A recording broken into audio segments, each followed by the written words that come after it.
Hello, ẹ̀yin èèyàn mi. Ẹ mọ̀ pé tó bá ti pẹ́ téèyàn ti ń yọ́lẹ̀ ẹ̀dá, ohun oríṣiríṣi wọn máa dá ṣe ni. Wọ́n máa yọ ṣe ni bẹ́ẹ̀ ni. Ẹ rí pé olórí Mariam ó ti wọ gà o. Mo sọ, mo ní ìṣẹ́ ọ̀kan lè dédé iṣẹ́ lásán. Gbogbo ìgbà tí Mariam ti ń ṣe pọ̀pọ̀ ṣìṣe, òun lóyún. Nínú íńtánẹ́ẹ̀tì àwọn èèyàn ní, woman kan báyìí tó máa ń ṣe program ni tó máa ń ṣe program tó ń pè ní CCL lójà àti Àjọkẹ́. Mo rí program yẹn jọ́ kan, mo ní kí ni àti Àjọkẹ́ sọ? Ó ní wọ́n rí olórí gbogbo everybody máa ń bì pé olórí Mariam kọ̀. Wọ́n ti ẹ̀ rí, wọ́n ṣà ń sọ pé wọ́n á sọ̀rọ̀ ti Ashley, wọ́n á sọ̀rọ̀ ti Naomi, wọ́n á sọ̀rọ̀ ti Mariam. Mo wá gbọ́, ibẹ̀ mo ti gbọ́ pé wọ́n ní àǹtí Mariam ṣó ti ẹ̀ wà láàfin pé wọ́n ní kábíyèsí ti lé kúrò láàfin. Ó ṣe gbá ó ṣàṣẹ mọ̀ pé kò sí oríṣiríṣi atrocity tí ò sí ọwọ́ òun àti Ashley. Wọ́n bú Ashley, wọ́n fi wé gègèlè, wọ́n fi wé gègè. Wọ́n tún bú Mariam. Wọ́n á gbọ́ tó ń sọ pé wọ́n ní Mariam yẹn gan pàpà àti ẹ̀rí. Wọ́n ní lẹ́nu ọjọ́ mẹ́ta yìí ó dàbí pé ó tọwọ́ ọmọ ẹ̀ báṣọ díẹ̀ pa àti ẹ̀gbúrò ẹ̀ láàfin. Ó dàbí pé ó ti lọ. Ọkàn gbé pé wọ́n ní àǹtí Jọkẹ́ ní oyún wà nù ẹ̀, oyún gbò. Wọ́n ní ó ti lóyún. Oníṣẹ́ ìmọ̀ ni. Wọ́n ní pẹ́ wọ́n ní Mariam ó ti lóyún, wọ́n ní pẹ́ ṣì kò mọ̀. Wìdí yóò wò pé bóyá lóòótọ́ lóyún wà nù ẹ̀. Àfìgbà táde ṣàìgbọ́ sí i pé tádédé gbọ́ pọ́n ní pé àṣírí máa ti tú, àṣóyún kọ́ ló wà nù ẹ̀. Àwọn kan ní ó lọ ṣe ó lóyún pé ibi iṣẹ́ tọrọ kí ló máa ń pè kí nìyẹn. Pé àwọn kan máa bá wọn gbé oyún tó bá dé yà wọ́n á ti san owó yẹn lẹ̀. Ṣé sọ́rọ́gẹ́tì náà ń pè? Pé tó bá ti bímọ, wọ́n á gbé ọmọ. A máa di nǹkan sínú. Àwọn kan ní oyún gidi ló wà nù ẹ̀. Àwọn kan ní kìnnì. Pé bóyá blow àwọn oyún counterfeit tó máa ń gbé yẹn.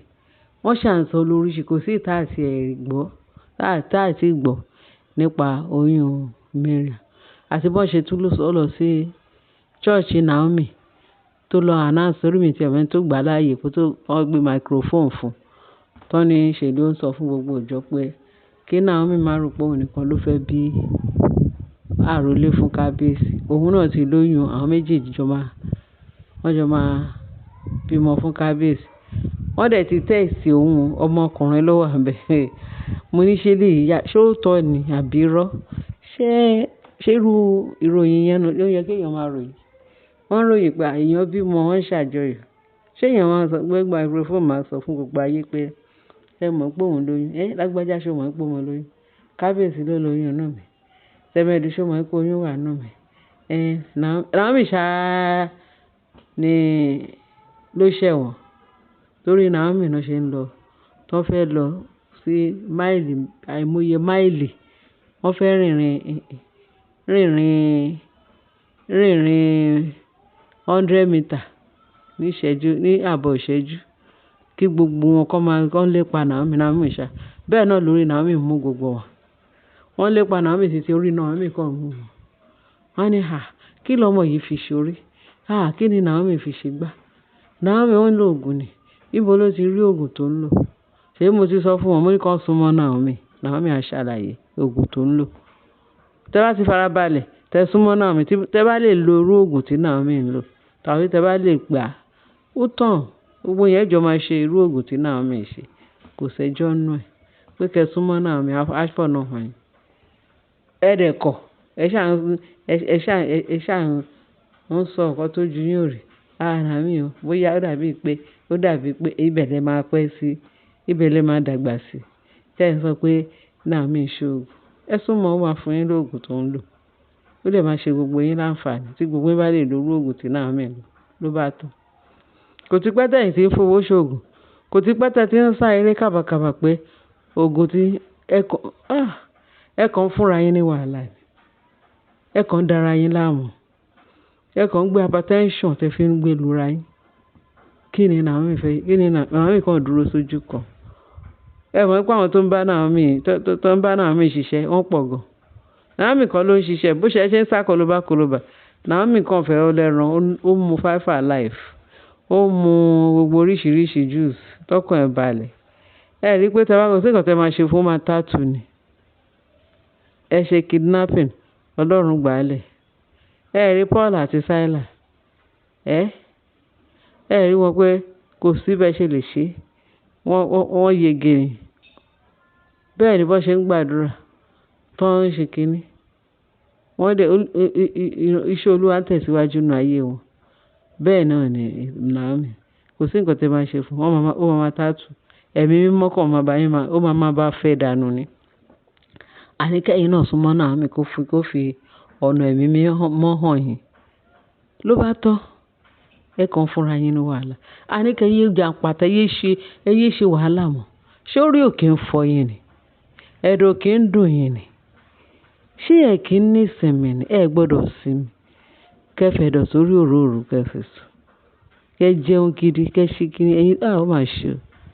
Èṣù máa burú o. Èṣù fìyà ń jẹ yín tẹ́ bá mú. Ìfira yín lọ́kàn balẹ̀. Naomi sọ fún yín ó ní ojú ọ̀run tẹ yẹ́fù láì fara kanra. Àfìgbà tí àṣírí Mariam tú lánàá sí ni. Tó ajé mi mo lólú ẹ̀ tó ẹ fojú sí. Àṣekántà wọ́n tẹ̀tí wá sọ wọ́n ní ẹni tó ní ọmọ tí Mariam fẹ́ gbé wá fún kábíyèsí ó dàbí pé ó ti bímọ yẹn. Òun dẹ̀ ní gbọ́mọ yẹn lẹ̀ lóòótọ́ ó ti sanwó fóun pé ṣùgbọ́n kò lè rí owó yẹn gbà. Kábíyèsí mo ta yín lólobó. Mariam ti fèèlì yakata ó ti lọ sanwó ọmọ tó fẹ́ gbé wá fún kábíyèsí pé kò sóyún kankan nú ẹ̀. Oyún tóun máa bí tàbí tóun bí ọmọ tó wà náà tóun bí òun ló fẹ́ gbé wá fún yín. Ẹ má gba ẹ béèrè lọ́wọ́ ẹ̀. Ẹ má ní mo wá sáàfin wọ́n nìyẹn ti wá sáàfin ó ti ṣe ó ti lọ. A dẹ̀ ti gbọ́ ọ̀rọ̀ yìí láti ìgbà tó ti ń polówó oyún ẹ̀ níbẹ̀rẹ̀ pẹ̀pẹ̀ tó ti ń polówó oyún pé wọ́n ní obìnrin kan tó jẹ́ ẹlẹ́hà ó ti wá sáàfin. Ó ṣe bí ẹlẹ́hà ó lóun gbọ́dọ̀ ó ní Naomi ò lóyún ó ní Naomi ọmọ wa tàtà ẹni tí ò ní fake ẹ̀mí mọ́ tẹ́ bá wọnú Naomi ẹ̀mí mọ́ ṣá ló kún bẹ̀ ayọ̀ ní àlàáfíà oríire gbogbo nǹkan tó lè tẹ́yàn lọ́rùn láyé òun lọ́lọ́run fi jíǹkẹ́ ẹ̀ kàn ń jà pátá Naomi ò ń parọ́ tí Naomi bá sọ pé yes náà ni tó bá ní no náà ni ọmọ ọlọ́mọ oníwà tútù bí àdàbà bẹ́ẹ̀ ṣe ń rí báyìí kẹ́ máa rọ́ lọ́hùn. Wọ́n ní àṣìwèrè ló sọ pé kò sọ́ lọ afẹ́ni tó gba Ọlọ́run gbọ́ bẹ́ẹ̀ tí wọ́n ti rí Naomi ẹ lálàáfíà títí ayérayé ìrandíran yín máa lálàáfíà bẹ́ẹ̀ sí ìsìtẹ́ ìbá fi tí Naomi ṣe àlàáfíà máa jìnnà sí yín àwọn ọmọ wọn àlàáfíà máa jìnnà sí wọn ẹ kàn fẹ́ kó bá àwọn ọmọ yín ni wàhálà sí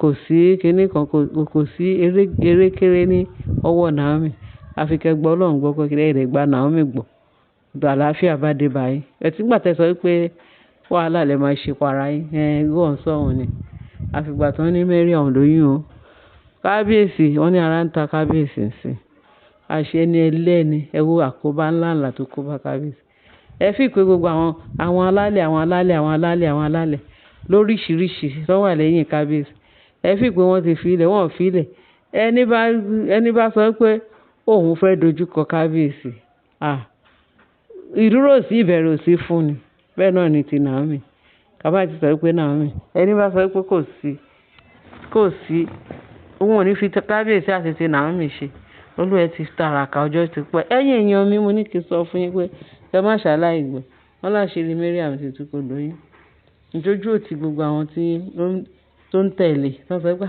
ó ti lóyún ẹ mọ̀ pé fake ni ànígbà tí kábíyèsí wà ní tó dángájí tójú ẹ̀ ṣe kìíní tọ́wọ́n méjèèjì jọ ń ṣeré ìfẹ́ lọ́tún lósì kò lóyún ẹ̀yin náà mo sì mọ̀ pé fake ni ìgbà tí kábíyèsí wá sọ pé kábíyèsí wà mọtí irọ́ ti wà ń bẹ̀ ìgbà tó sọ pé kábíyèsí ọmọ nǹkan tó kò mọ̀ gbà yẹn irọ́ ti wà ń bẹ̀ nígbà tí kábíyèsí ò mọ̀ báwo ni Ọlọ́run ṣe fẹ́ accept irú oyún bẹ́ẹ̀ ṣe mọ̀ pé Naomi àbí Mariam bó ṣe ń plan ẹ̀ lọ́lọ́run dàrú kó má yà lọ gbọ́ Ọlọ́run gbọ́, kó yá tètè bẹ̀rẹ̀ sí ní ṣe nǹkan tó Ọlọ́run fẹ́ kí ó lè rojú tu ilé ayé.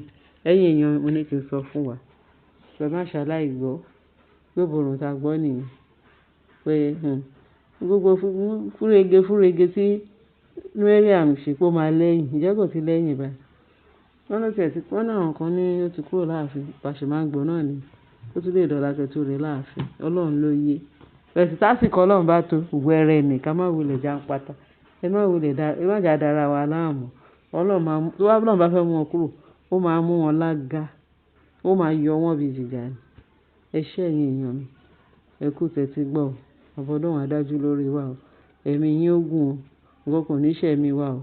Orúkọ Jésù Olúwa wa. Àmín. Ẹ bá share, ẹ bá like. Kẹ́dẹ̀ bá fi tó kù sí comment section. Ẹ ṣé bẹ́ẹ̀ ṣe ń tẹ́tí sí wa. Láyọ̀ o.